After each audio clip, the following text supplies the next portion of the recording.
በስመ አብ ወወልድ ወመንፈስ ቅዱስ አሃዱ አምላክ አሜን። እንዴት ቆያችሁ? እኛ እግዚአብሔር ይመስገን ደህና ነን። ዛሬ በዘጠነኛ ክፍል ትምህርት ነው የተገናኘ ነው። ተመኩሳያንን እንመለከታለን በዛሬው ትምህርታችን ማለት ነው። ተመኩሳያን ምን ማለት ይሆን? መጽሐፋችሁ ላይ ታገኙታላችሁ፣ ወይም መጨረሻ አካባቢ ላይ ማለት ነው። ምንድነው? ሞክሼ መሆን እንደማለት ነው። ተመኩሳያን ማለት ሞክሼ መሆን እንደማለት ነው። ሞክሼ ይለዋል ግሱ። ስለዚህ ሞክሼ ሆነ እንደማለት ነው። ሞክሼ ታውቃላችሁ አይደል?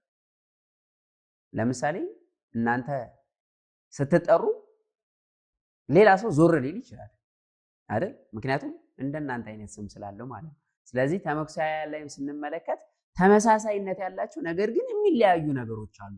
እነሱ ነገሮች ነው በዋነኝነት በዛሬው ምዕራፍ የምንመለከተው ማለት ነው። ጥሩ።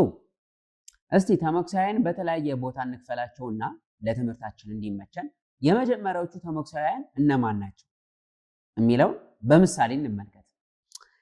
ለምሳሌ በደንብ እየሰማችኝ በእንተ እለ ይሰርሁ ከመ ትባርክ ፍሬ ተግባሮሙ ይላል። አማርኛው ስለሚደክሙ ወይም ስለሚሰሩ የስራቸውን ፍሬ እንድትባርክ ማለት ነው።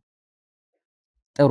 ሁለተኛ ዕረፍተ ነገር አርት ተሰራ ወንገስ ይላል። በቅንነትና በመከናወን ንገስ እንደማለት ነው። አሁን ሁለቱም ጋር ተመሳሳይ የሆኑ ግሶች አላያችሁም? የመጀመሪያው ላይ በእንተ እለ ይሰርሁ ይላል፣ ይሰርሁ። ከዛስ ሁለተኛው ላይ አርት፣ ከዛስ ተሰራ ይላል፣ ተሰራ። አያችሁ?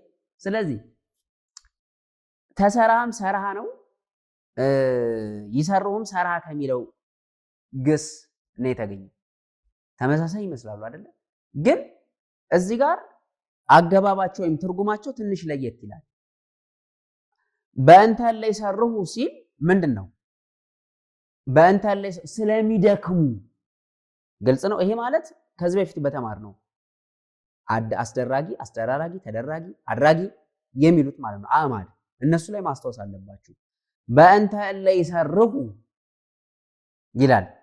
ከዛኛው ደግሞ አርት ተሰራ፣ ተሰራ ይላል። ግልጽ ነው አይደለ? ስለዚህ አገባባቸው ይለያያል ማለት ነው። አንድ ምሳሌ እንጨምር። በፀሐ ጊዜ ዘር ለዘሪ። አሁን እዚህ ጋር በፀሐ ይላል። በፀሐ ማለት ደረሰ ማለት ነው። ለሚዘራ የዘር ጊዜ ምን አለ? ደረሰ እንደማለት ነው። ጥሩ። በፀሐ ምንድን ነው? ደረሰ። ግልጽ ነው፣ ደረሰ። ተባፀሐ ሲሆን ደግሞ እዩት። ተባፀሐ ሲሆን ደግሞ ተመላለሰ ማለት ነው። ለምሳሌ ተባጽሖታ ለልብ ምስለ እግዚአብሔር ሰናይ ወህይወት፣ የልብ ከእግዚአብሔር ጋር መመላለስ ያማረና ህይወት ነው። አያችሁ? ስለዚህ ተባጽሖታ ተባፀሐ ከሚለው ማለት ነው ተመላለሰ። በፀሐ ሲል ደግሞ ምን አለ? ደረሰ። ተመኩሳያን አይደል? ሞክሼ ነገር ናቸው፣ ይመሳሰላሉ። ግን ትርጉማቸው በእያንዳንዱ አረፍተ ነገር ሲገቡ ግን ምንድን ናቸው ማለት ነው? የተለዩ ናቸው ማለት ነው። ስለዚህ የመጀመሪያዎቹ ተመኩሳያን እነዚህ ናቸው። ሁለተኛዎቹ የትኞቹ ናቸው? ሁለተኛዎቹ ስንመለከት አሁንም በምሳሌ ልጀምርላችሁ። ወይሴብሑ ለስሙ በትፍስሕት ይላል። ወይሴብሑ ለስሙ በትፍስሕት፣ በደስታ ስሙን ምን ይላሉ? ያመሰግናሉ። በጣም ጥሩ፣ በጣም ጥሩ። ሌላ ደግሞ ስሙኝ።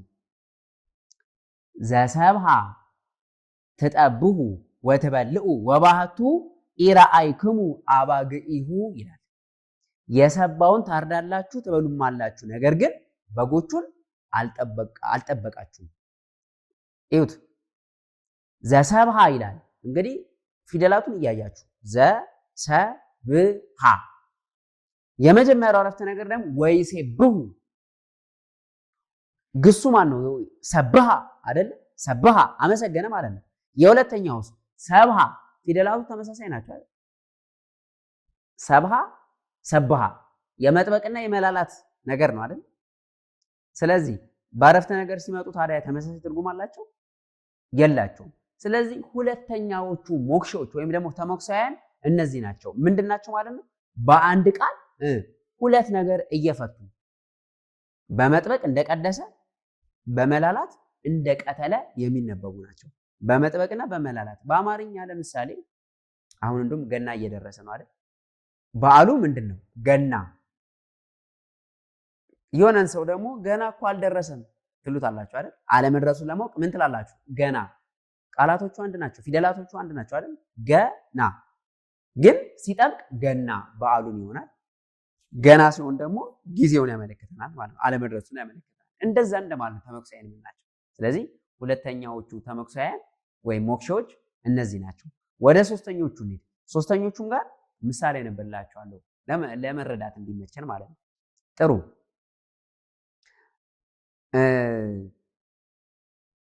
ዘነበበ ዘከመረከበ ያለስህ ርእሶ ይላል። አማርኛው እንዳገኘ የሚያወራ ራሱን ያስነውራል ይላል። ጥሩ አሁን ሌላ ላምጣላችሁ። ወእመሰ ፄው ለሳ በምንት እንከ ይቄስመዎ ይላል። እያያችሁ ነው አይደል? ለሳ የሚል ነው። ለሳ። ስለዚህ አሁን ወእመሰ ፄው ለሳ በምንት እንከ ይቄስመዎ ይላል። ጨው አልጫ ከሆነ ፄው ማለት ጨው ነው። ጨው አልጫ ከሆነ እንግዲህ በምን ያጣፍጡታል? ጨው ምን ከሆነ አልጫ ከሆነ። ስለዚህ ለሳ ማለት ምን ማለት ነው ማለት ነው? በዚህኛው ትርጉም አልጫ ሆነ ለሳ። በጣም ጥሩ። ከዛስ ደግሞ ዘነበበ ዘከመረከበ ያለስህ ርእሶ እንዳገኝ የሚያወራ ራሱን ምን ይላል? ያስነውራል። ያለስህ ምን ይላል? ያስነውራል። ስለዚህ አስነወረ ማለት ነው ለሳ። ገብቷችኋል አይደለ? ስለዚህ አንድ ቃል ወይም አንድ ግስ በተለያየ ትርጉም ምን ሊል ይችላል ማለት ነው? ሊፈታ ይችላል እንደማለት። ግልጽ ነው። ታዲያ ትርጉሙን እንዴት ነው ልናቅ የምንችለው? ምኑን በማንበብ? አረፍተ ነገሩን በማወቅ አይደል? የአረፍተ ነገሩ ሐሳብ ምንድነው ብለን በመረዳት ያ ቃል የትኛውን ትርጉም ሊይዝ እንደሚችል መረዳት እንችላለን። ወይም በእንግሊዝኛ ይሄ ኮንቴክስቹዋል ሚኒንግ የምንለው ማለት ነው። በአረፍተ ነገሩ አገባብ መሰረት የቃሉን ትርጉም ምን ማለት መረዳት። አንድ ምሳሌ ልጨምርላችሁ። አሌ ሎቱ ዘአስሐ ስጋሁ በፍትወተ ዝሙት፣ ስጋውን በዝሙት ያረከሰ ወዮለት ይላል። ዘአርስሐ ስጋሁ ምን ማለት ነው? ስጋውን ምን ያረገ? ዘአርስሐ ያረከሰ። ግልጽ ነው። ዘአርስሐ ረሳ ማለት ረከሰ ነው ማለት ነው። ግልጽ ነው። ጥሩ። አሁን ሌላ ልብሱ ለእመ ረሳ እየሐጽብ ይላል። ልብሱ ለእመ ረሳ እየሐጽብ፣ ልብሱ ቢያድፍ አያጥብም። አያችሁ፣ እዚህ ጋር ማደፍ ነው። ልብሱ ቢያድፍ አያጥብም። ግልጽ ነው አይደለ? ስለዚህ በሁለቱ አረፍተ ነገር አገባብ ያለውን የትርጉም ልዩነት እያያችሁ፣ ወይም ደግሞ ሌላ አልጨምርላችሁ። ብሩር ርሱህ፣ ብሮች እንደማለት ነው። ርሱህ የዛጉ ምኖች ብሮች፣ ርሱህ የዛጉ። አያችሁ። ስለዚህ እዚህ ጋር ርሱህ የሚለው ቃል ትርጉሙ ምንድን ነው ማለት ነው? የዛጉ አይደል? መዛግን ነው የሚያመለክተልን። የቀደመው አረፍተ ነገር ላይ ደግሞ ምንድን ነው? ማደፍ፣ መቆሸሽ ያመለክተናል። ስለዚህ እነዚህ በተለያየ አረፍተ ነገር ሲገቡ የራሳቸው የሆነ ምን አላቸው ማለት ነው? ትርጉም አላቸው ማለት ነው። ስለዚህ ሶስተኛ ተመክሳውያን ወይም ደግሞ ሶስተኛዎቹ ሞክሾች እነዚህ ናቸው ማለት ነው። አራተኞቹ ጋር እንሂድ። አሁንም ምሳሌ ልስጣችሁ። ኢትመውት ማለት ምን ማለት ነው?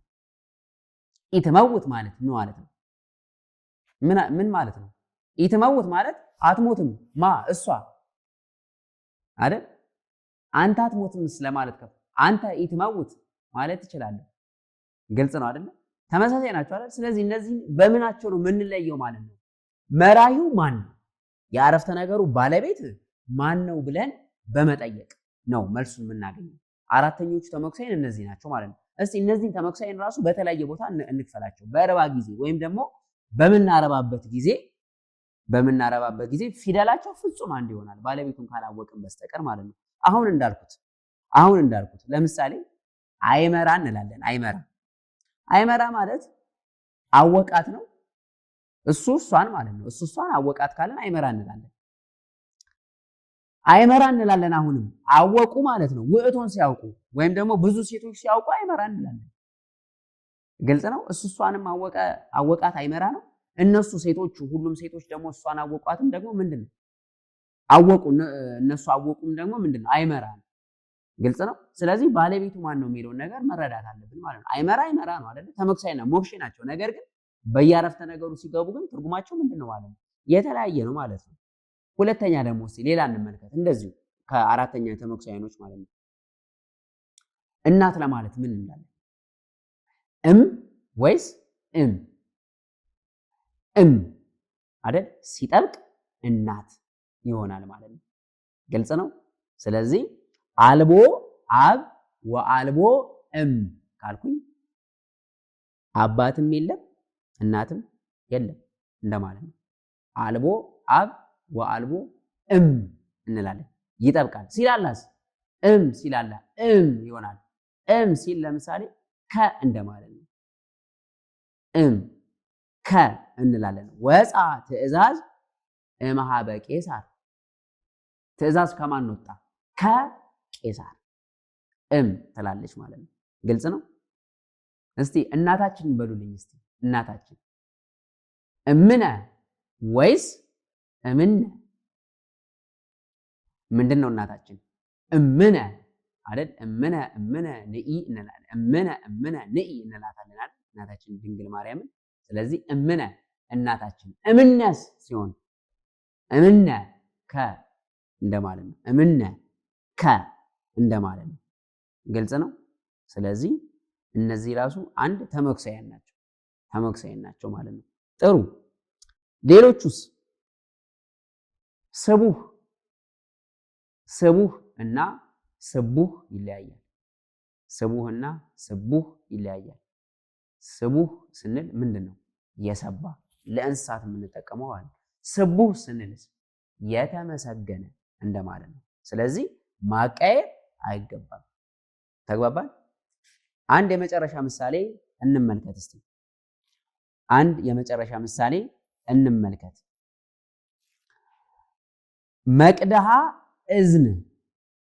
መቅደሃ እዝን ምንድን ነው? ጆሮ። መቅደሃ እዝን ሲል ጆሮ መበሻ ማለት ነው። ጆሮ መበሻ መቅደሃ እዝን ነው። መቅደሃ እዝን። ሌላ አረፍተ ነገር ልስጣችሁ፣ ወይም የአሁኑ ሀረግ ነው።